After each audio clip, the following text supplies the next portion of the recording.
Okay, we'll move on here with information reports. Item 4.2, the 2014 Student Success Scorecard. And this item presents information about the release of the first annual update of the Student Success Scorecard. Chancellor Harris. Thank you, President Baca, members of the board. This really is an exciting report.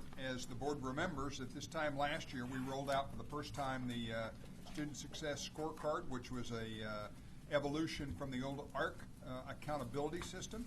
The beauty and elegance of this system is that it was considerably more robust, and yet it did not require the colleges to provide more and more information. So the architect and the genius behind it is seated in front of you, so it's a pleasure to introduce Patrick Perry to give you this year's update. Patrick?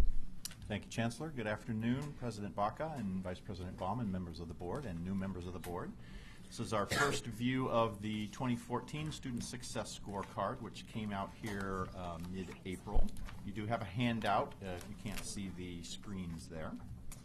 So I'll give you some background on the scorecard. The scorecard was conceived and ultimately executed 2 years ago for the first scorecard. We have been doing accountability reporting since the late 1990s. We've had a couple of iterations of this, but this is our most recent iteration and the second year of reporting. It is our primary dashboard accountability tool. It is designed for public transparency. It is designed to help with locally enlightened discussions about student progress and success. It is not a pay-for-performance type of system or reporting system. It is for local accountability as well as statewide accountability. It features both outcome rates and momentum points. Outcome rates are what we refer to as high order or longer term outcomes, such as getting degrees, certificates, transferring, and also momentum points, which are identified and known points along the path to getting those degrees and certificates and transfer. So we measure some of those. And there is an Ed Code requirement that colleges are required to present and discuss the scorecard results with their locally elected boards of trustees annually. So there is a local accountability loop here as well. In the accountability reporting that we do, we have a number of layers and levels of aggregation. Last fall, we presented to the board a State of the System report, which is the very highest level of aggregation. The scorecard shows things at a system-wide level, but its primary focus is campus performance. So the State of the System report is the only one that is actually published on paper. The scorecard is on the web, and it is only available on the web. Metrics, because this is a focus on campus performance, these are outcome rates, and they are a cohort tracking of first-time students. So we would not use annual volumes for campus tracking because campuses are of different sizes and it would be hard to discern. So we do rates, and that ameliorates campus size as a factor. So you're looking at cohorts of students that started in some number of years prior, and you're tracking that freshman cohort moving forward to see how they perform. As with a lot of the work we do in research, we measure what a student is intended to do in the system behaviorally. Yes, students do mark on their application, why am I here? But frequently, what we find is what they mark isn't exactly congruent with the types of courses they take. So we do a lot of work of defining student intent behaviorally, and that's how we break up students into these various intent buckets in the scorecard. So the 2014 scorecard measures students that began in 2007-2008, and they are tracked forward 6 years to the most current year ending reporting date, which is 2012-13. So that is the group of students we're looking at here. The scorecard has a consultative advisory committee. It's called the Scorecard Advisory Committee, and they generally meet 2 times a year. We met in October. We got a lot of feedback from the first year of reporting, and we've made some changes. I will say we'll also have some changes to be made for next year's scorecard. It's a constant review cycle of this. And the 2014 scorecard was released on April 15, and proud to say that we got full 100% compliance. All campuses within our system did bring this forward to their locally elected boards of trustees, and we collect the minutes for that. We made some display modifications for the scorecard, and I'll give you a graphic image of this in a minute. We changed some of the groupings of the metrics so that all of the momentum points appear together, all of the completion metrics appear together. Folks were very interested in having some of the ends, how many students were in each of the sub-cohorts, also displayed in our downloadable sheet, so we made that change. We changed our age groupings under the age category to match with the federal age grouping standards in iPads and also on our campus college data mart. And we placed anywhere where we had a subgroup that had 10 students or less being tracked, we placed a big red asterisk on that to signify, be careful on this, you're dealing with a small sub-cohort. And the image here I give you, you can see the momentum points all grouped together on the left, the outcomes are on the right. You've got a number of subcategories here with the red asterisk on it. That means 10 students or less.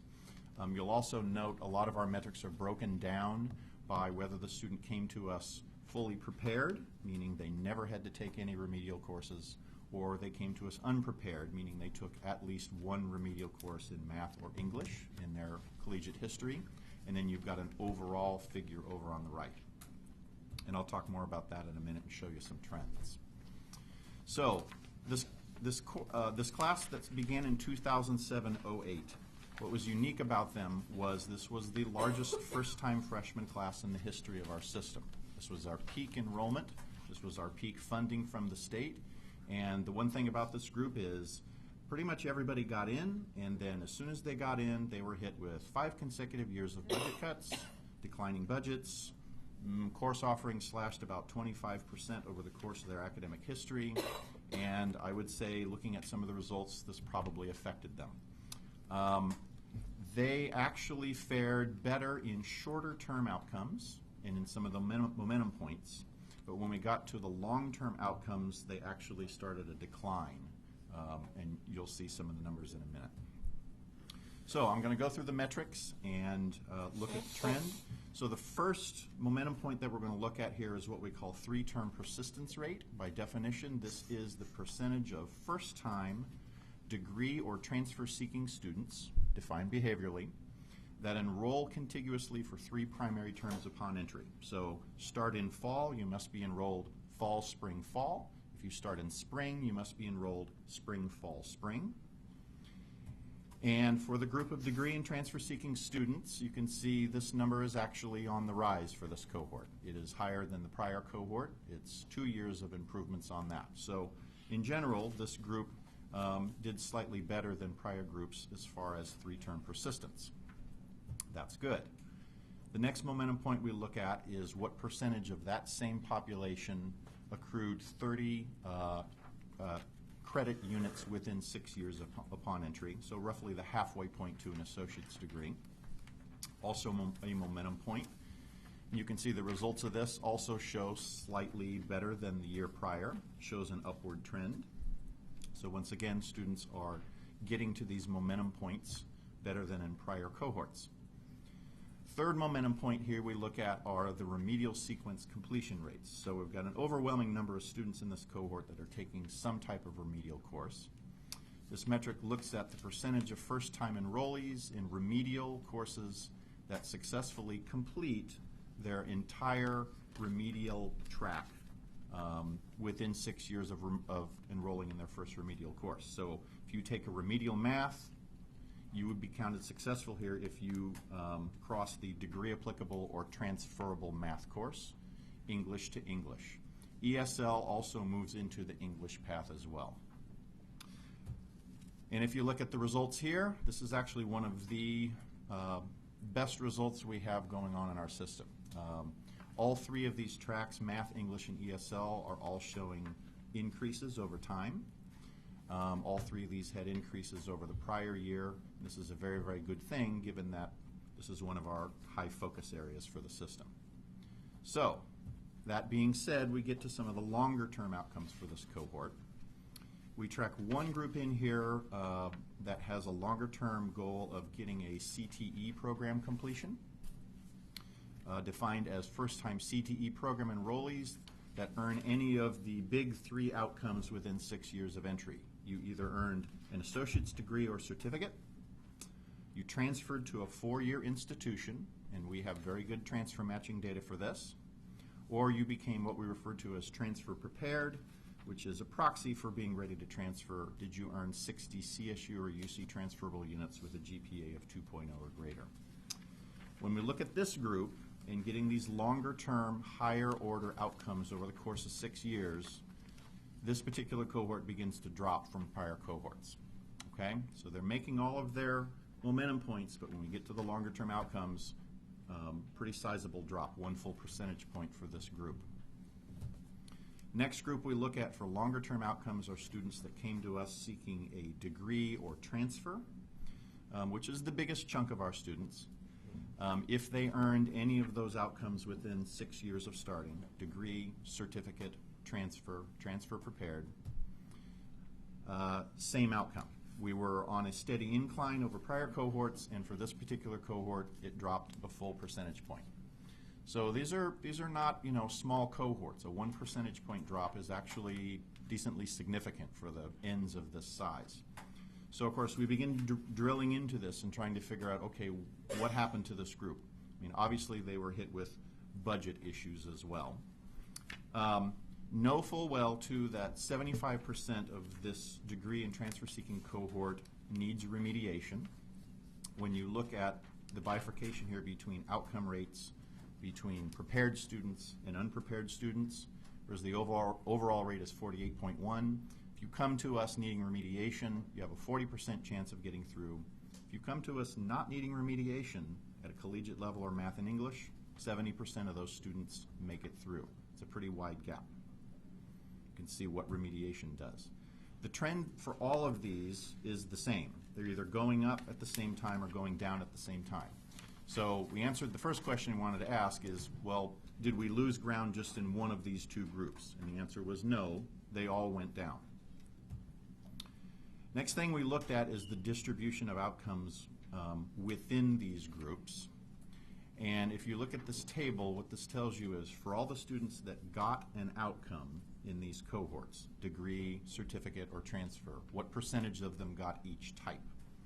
So in the very bottom of this chart, you'll see in 0708, for all the students that got an outcome, 36.2% of them got an AA or an AS, 9.8% of them got a certificate, and 69.9% of them transferred.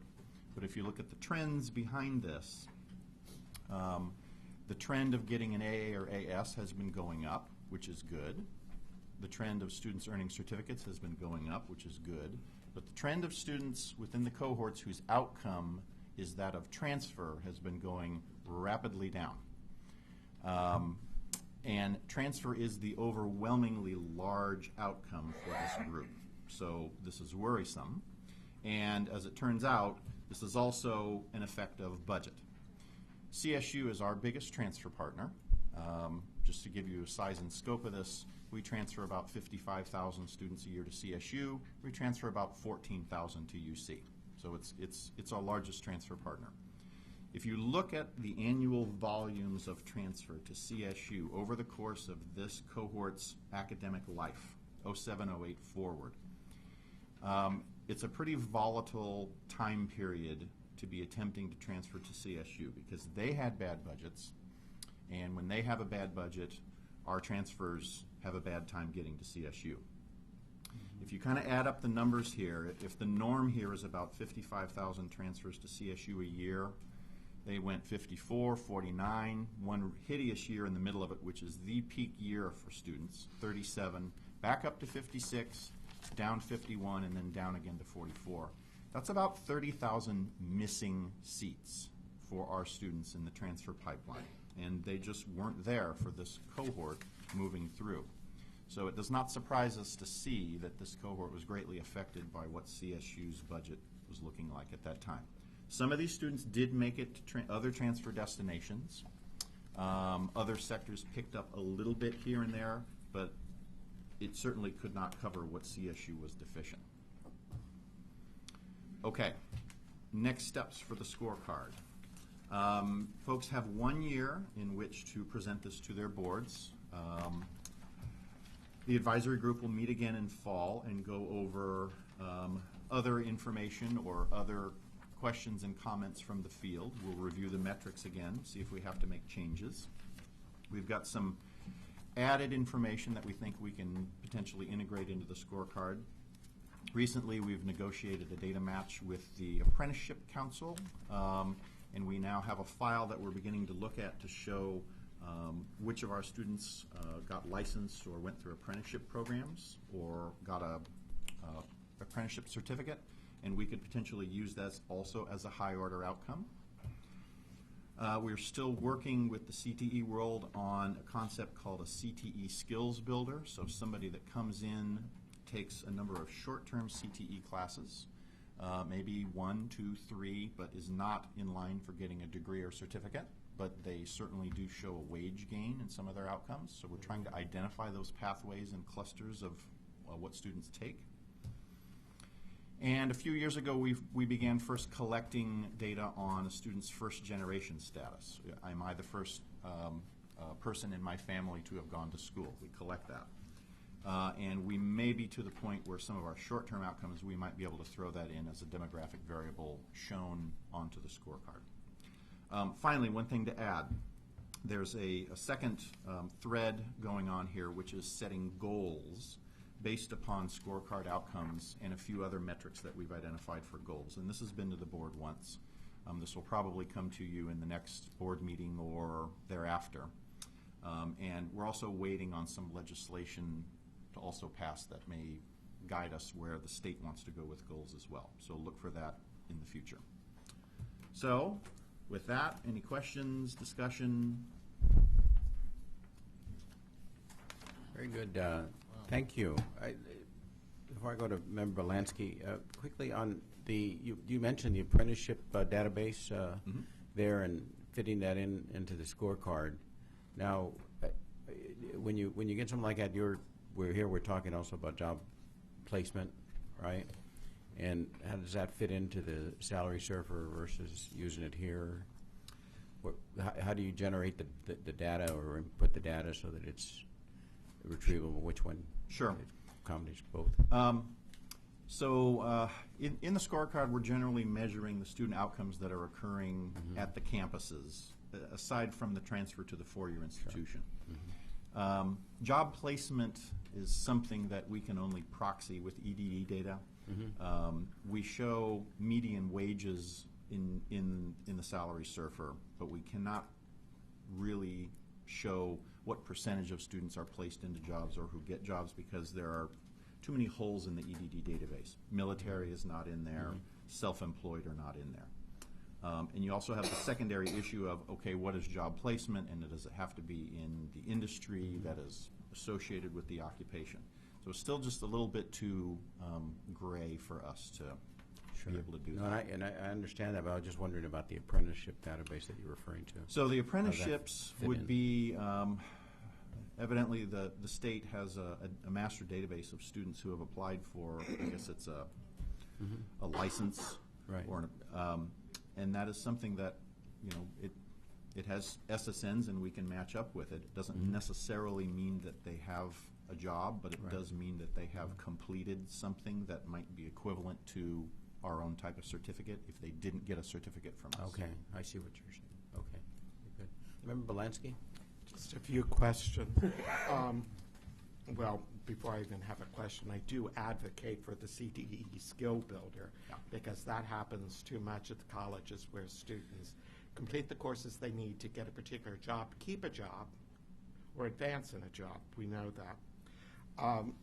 How do people get information to the advisory group if they want to make suggestions or?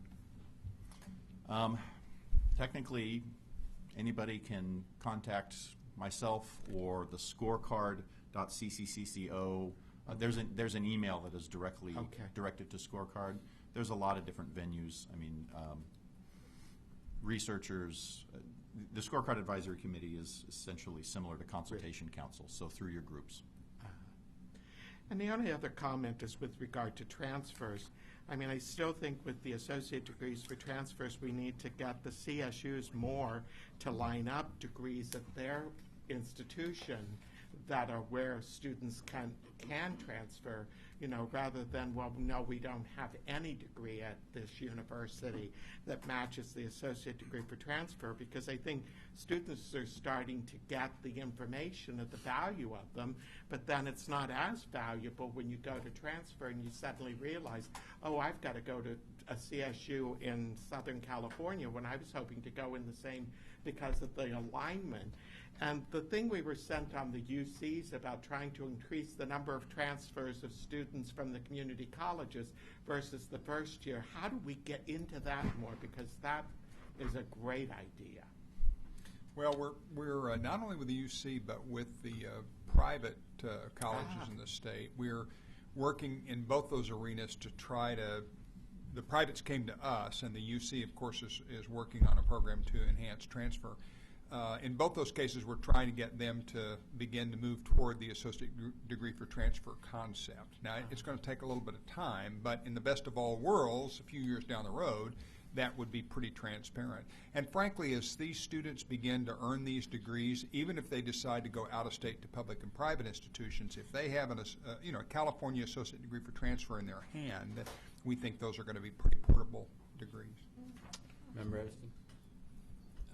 I'm just wondering, what happens to the kids who want to transfer into a CSU and there's nothing available? Do you track them? Do we know what percentage of them ever end up in college?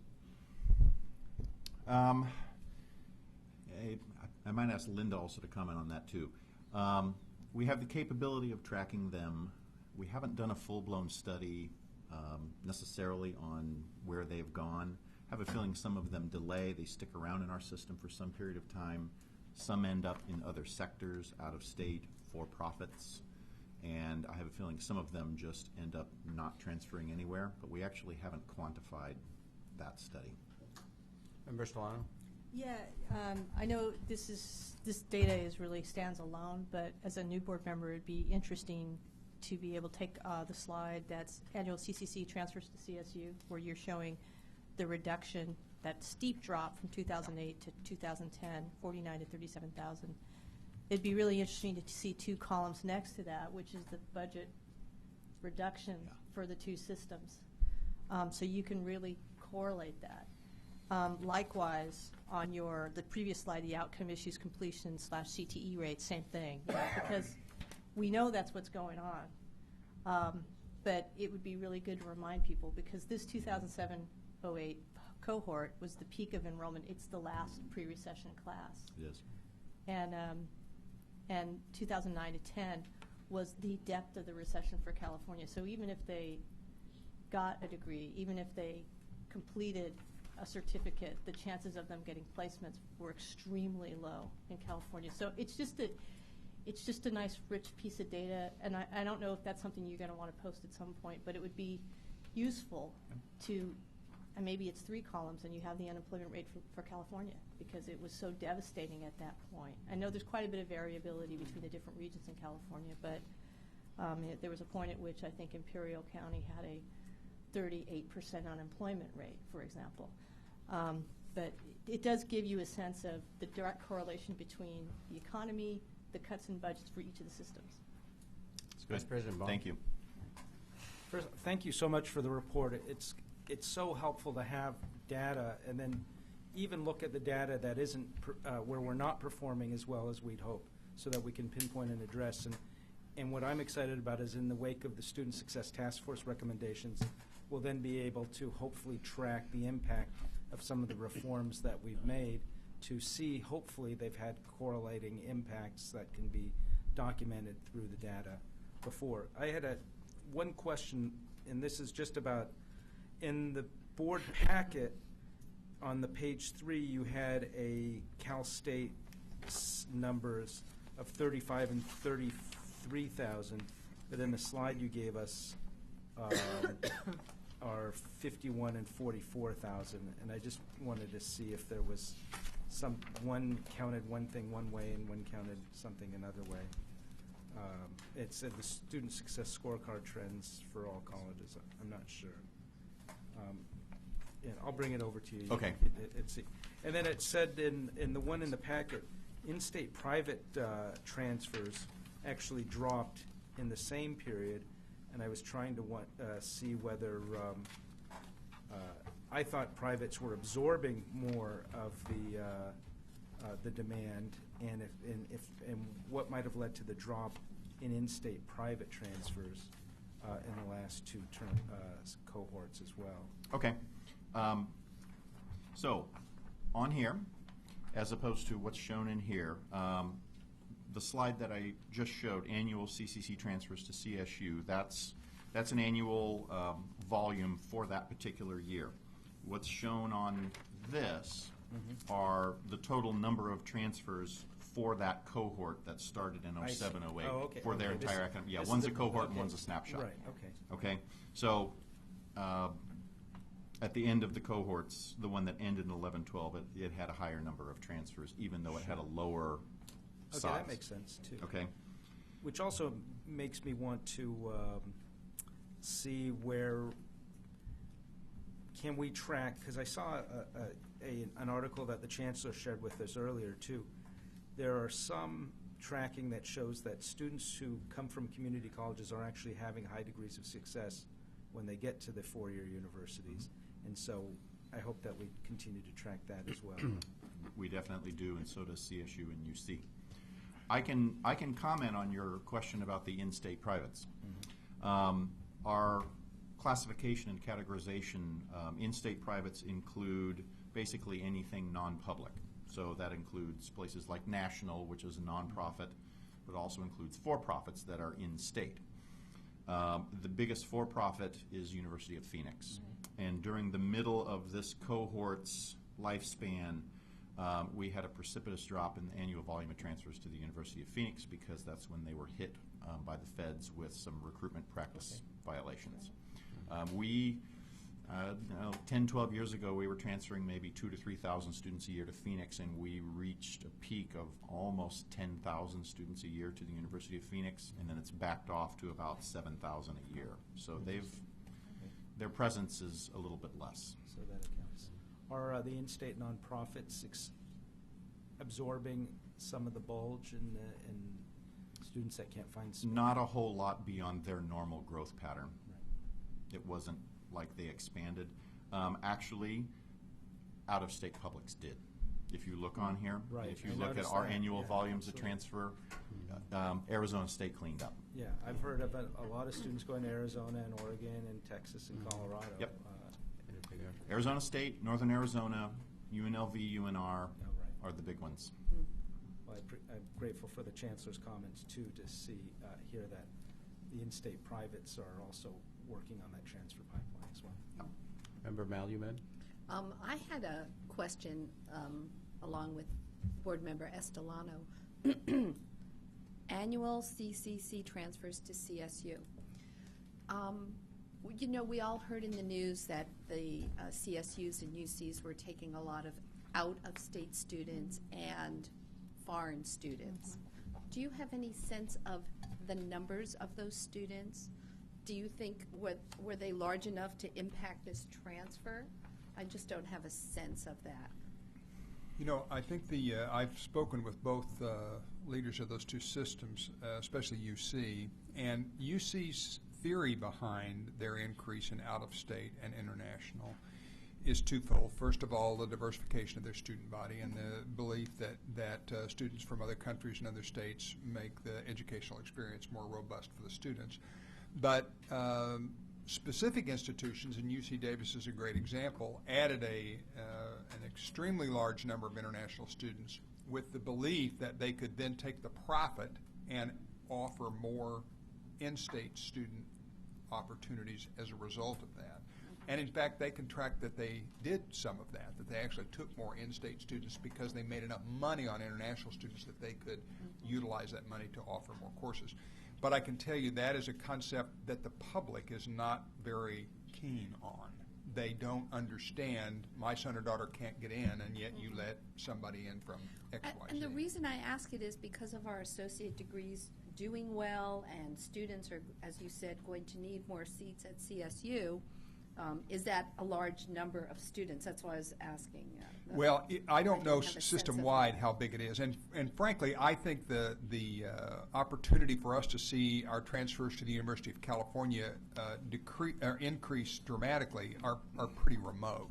What the university wants to do is improve transfer, and their idea of improving transfer is to cream the higher-end student out of our institutions. They have made some modest improvements in the number of students, but the numbers themselves are small enough that the real potential for us and the real link for us is the California State University Well, system. that's what I'm talking about, too. Did CSU also accept more out-of-state students and more international? They have modestly, but Okay, not I to the didn't- tune of I the didn't University of know. Okay. California. And their reason for doing it was not financial to try to improve Okay. that number. Okay, that's what I was wondering. Thank you. There are 2 points I want to make really clear for the board. The first one relates to this, and that is that completion metric, which is the sort of alpha metric for all of this, has been very tied to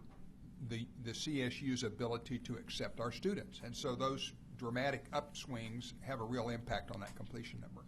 As more and more of our students migrate to the associate degree for transfer, then those numbers will become more stable, because whether a student transfers or not, if they complete that associate degree for transfer, they are considered a completion for us. Now, I see. that doesn't belie or doesn't deny our responsibility to work to find a place for them to go, but we'll be less tied to the volatility of the CSU once our students really robustly take that associate degree for transfer. The other point I want to make, and I think this is very important, a lot of people look at this scorecard and they mistakenly believe, well, oh, that cohort, you have a college that has 10,000 students, and that cohort only has 700 students in it. So this system doesn't track anybody. But what is really hard for people to understand is that when you're looking at cohorts, you have to remember there are 6 of them. Right. So you look at a number and you think, oh, it only represents a very few people in the institution. That's not true. It represents 6 years in all these different categories. And so some people quickly criticize the accountability system because they believe that it doesn't cover many of our students. Patrick, help me. It covers about 90% of our course offerings and nearly 70% of our head count. Yeah, correct. And the ones that it doesn't count, the students that it doesn't count, are mainly the single course takers who come to us to learn Java programming because they need it to improve in their job. Patrick and his colleagues are working on a way of tracking and trying to capture accountability on that group. But this system represents the vast majority of what our colleges do. And anybody who is critical of it simply doesn't understand it. So if you hear somebody say, oh, it doesn't count enough students, that's simply not true. This is probably one of the most encompassing accountability systems in the country. And in fact, the critics of accountability in the past have said, you discard all the students before you start measuring. We did. Our system did used to do that, but it doesn't do that anymore. Any other comments on that point, Patrick?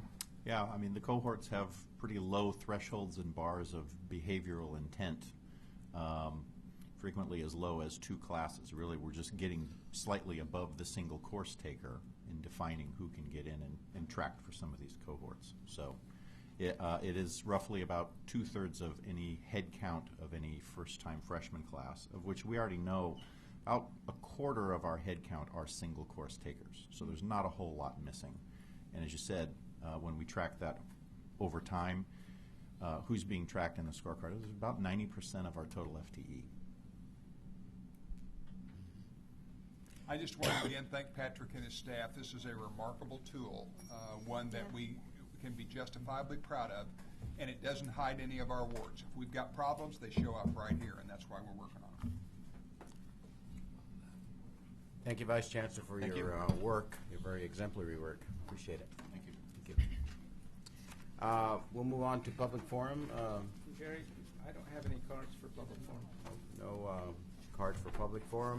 We will then move on to new business, and Vice Chancellor, there is no new business, so we will now proceed to close session. And I'll let General Counsel Michelle Goldberg talk us into closed session. Michelle? I didn't prepare a script for this. That's Chancellor. all right, that's all But right. We will now adjourn into public close. We'll just go with the closed part of it, closed session, which means that the public needs to be excused. And we're going to do closed session in the conference room right around the hall. And we will not report out any action from closed session. So we will reconvene the meeting tomorrow morning at 9 o'clock. Thank you very much for attending.